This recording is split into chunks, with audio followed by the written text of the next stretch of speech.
আসসালামু আলাইকুম। কেমন আছেন সবাই? আশা করি আল্লাহর অশেষ রহমতে আপনারা সবাই ভালো আছেন। আলহামদুলিল্লাহ আমিও ভালো আছি।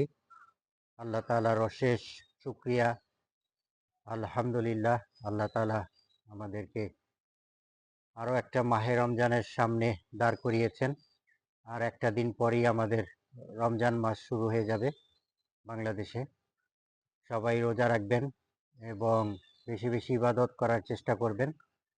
মাহে রমজানের অনেকগুলো আমল আছে, তার মধ্যে অন্যতম একটা আমল হচ্ছে বেশি বেশি দান করা। গরিব দুঃখীদের বেশি বেশি দান করা, ইফতার করানো, সেহরি করানো। যদি পারেন তো রোজাদারকে একটা খেজুরের মাধ্যমে অথবা এক গ্লাস পানির মাধ্যমে ইফতার করাবেন, তাতে অনেক সওয়াব। এবং সারাদিনে যা পারবেন দান করবেন।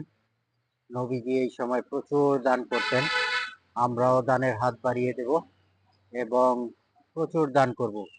দান করলে আল্লাহ তাআলার রাগ কমে, আল্লাহ তাআলার দয়া পাওয়া যায়। তাই বেশি বেশি দান করার চেষ্টা করবেন। তো আজকে এই পর্যন্তই। আসসালামু আলাইকুম ওয়া রাহমাতুল্লাহি ওয়া বারাকাতুহু।